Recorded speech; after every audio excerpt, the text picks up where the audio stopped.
Hello मेरे प्यारे विद्यार्थियों, आप लोगों को पता चल गया होगा कि आप लोगों का क्लास 10th का मॉडल पेपर निकल चुका है। तो चलिए आज हम आप लोगों का आपका अपने चैनल जैक क्लासेस में इसका सॉल्यूशन देने वाले हैं। तो इसका फर्स्ट क्वेश्चन बोलता है कि समतल दर्पण की फोकस दूरी क्या होती है। तो इसका आंसर है फर्स्ट 0। चलिए नेक्स्ट क्वेश्चन की ओर हम लोग चलते हैं।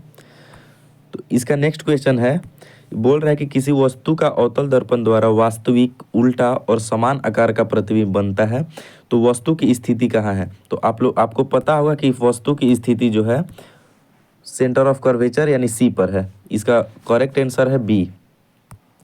चलिए हम लोग नेक्स्ट क्वेश्चन की ओर चल रहे हैं। तो तीसरा क्वेश्चन कहता है कि निम्नलिखित में से किसमें प्रकाश सबसे तेज गति से चलता है। तो आपको पता होगा कि प्रकाश जो है, जो वायु और निर्वात में है, उसमें प्रकाश सबसे तेज गति में चलता है। तो ऑप्शन सी इसका करेक्ट आंसर सही हो जाएगा। तो चलिए हम लोग नेक्स्ट क्वेश्चन की ओर चल रहे हैं। तो क्वेश्चन 4 कह रहा है कि एक लेंस की क्षमता -4 है, उसकी फोकस दूरी क्या होगी। तो इसका सही आंसर हो जाएगा ऑप्शन नंबर डी, -25 मीटर। चलिए हम लोग नेक्स्ट क्वेश्चन की ओर चल रहे हैं।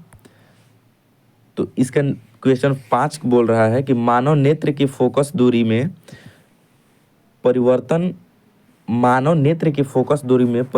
का क्या कारण है। तो इसका सही आंसर हो जाएगा ऑप्शन नंबर सी, यानी सिलियरी मांसपेशी। चलिए नेक्स्ट क्वेश्चन की ओर हम लोग चल रहे हैं। क्वेश्चन 6 बोलता है कि दृष्टि दोष को भी कहा जाता है, यानी दृष्टि दोष का दूसरा नाम क्या है। तो दृष्टि दोष का आप लोगों को पता होगा कि दृष्टि दोष का दूसरा नाम है हाइपर मेट्रोपिया। इसका ऑप्शन ए सही है। क्वेश्चन 7 बोलता है कि प्रतिरोध का एसआई मात्रक क्या है। इसका करेक्ट आंसर है ऑप्शन डी, ओम। क्वेश्चन 8 है कि टंगस्टन का उपयोग निम्नलिखित में से किसमें किया जाता है। तो टंगस्टन का उपयोग जो होता है वो विद्युत बल्ब में होता है, यानी ऑप्शन नंबर बी इसका करेक्ट आंसर है। क्वेश्चन नंबर 9 जो कह रहा है कि चुंबकीय क्षेत्र रेखाएं निकलती है। तो आपको पता होगा कि चुंबकीय क्षेत्र रेखाएं हमेशा जो है उत्तरी ध्रुव से निकलता है। तो इसका करेक्ट आंसर ऑप्शन बी हो जाएगा।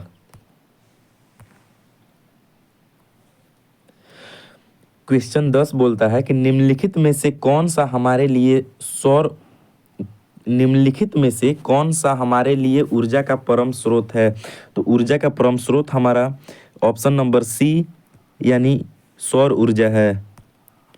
नेक्स्ट क्वेश्चन बोलता है कि रासायनिक समीकरणों को हम किस नियम के कारण संतुलित करते हैं। तो आपको पता होगा कि किसी भी रासायनिक समीकरण को संतुलित करते हैं क्योंकि उसके द्रव्यमान संरक्षण का नियम को पालन कर सके, यानी ऑप्शन नंबर बी आपका सही आंसर है। क्वेश्चन 12 बोल रहा है कि Fe प्लस Cu, क्वेश्चन देखिएगा थोड़ा मिस्टेक हो गया है, रुकिएगा थोड़ा।